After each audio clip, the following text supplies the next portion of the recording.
తాజా వార్తలను అందించే ప్రెస్ న్యూస్ కి స్వాగతం.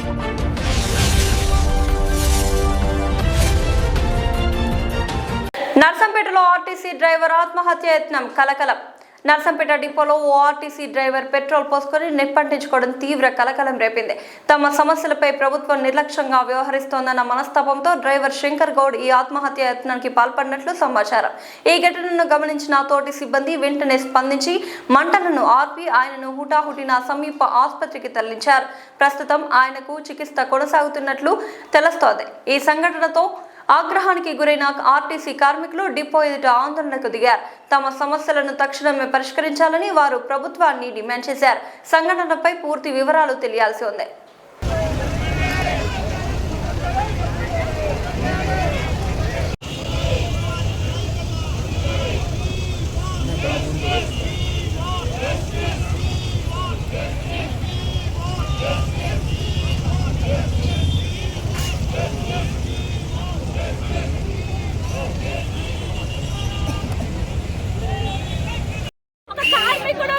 కార్మికుడు అందరి ముందు పెట్రోల్ పోసుకొని అగైత్యం చేసుకున్నాడు.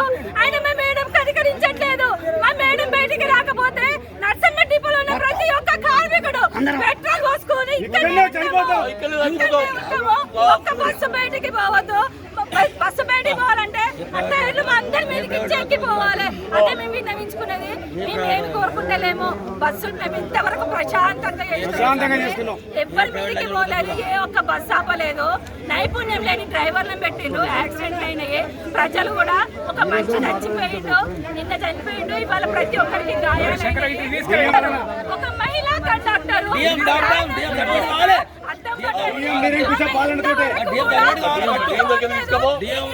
పాలన మాకొద్దండి.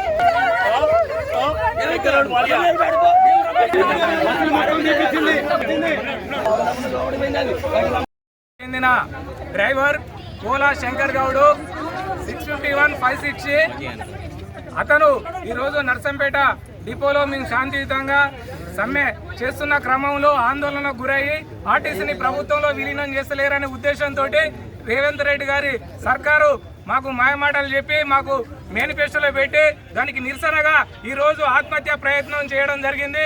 మరి దీనికి నిరసనగా సీఎం రేవంత్ రెడ్డి గారు, పొన్నం ప్రభాకర్ గారు, రవాణా శాఖ మంత్రి గారు కూడా తక్షణం రాజీనామా చేయాలి. ఆ కుటుంబాన్ని ఆదుకోవాలి.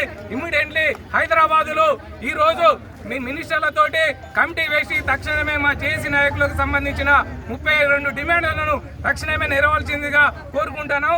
వాళ్ళకు సంబంధించిన వాళ్లకు 10 లక్షల ఎక్స్గ్రేషియా కూడా ప్రభుత్వం ప్రకటించాలి. రాష్ట్ర వ్యాప్తంగా ఉన్నటువంటి అందరి కార్మికులను ప్రభుత్వంలో విలీనం చేసి ఆ కుటుంబానికి న్యాయం చేయాలి. మరి ఈరోజు గత ప్రభుత్వం బీఆర్ఎస్ ప్రభుత్వం కూడా 40 మంది కార్మికులు చనిపోవడం జరిగింది. ఈరోజు నర్సంపేట డిపోకు సంబంధించిన కోల శంకర్ గౌడ్ కూడా ఆత్మహత్య ప్రయత్నం చేయడం జరిగింది. మరి 50% కాలిన గాయాలతోటి మరి హాస్పిటల్ కూడా 90% ప్రజాపాలన ఇదేనా ఇందిరమ్మ రాజ్యము? మరి మేము కొట్లాడి తెచ్చుకున్న తెలంగాణ రాష్ట్రంలో గత ప్రభుత్వాన్ని పారద్రోసి మిమ్మల్ని గెలిపించుకున్నది ఇదేనా? మా సమస్యలను ఎందుకు మీరు పరిష్కరించరు, ఎందుకు నెరవేర్చరు అనేసి మేము డిమాండ్ చేస్తాము.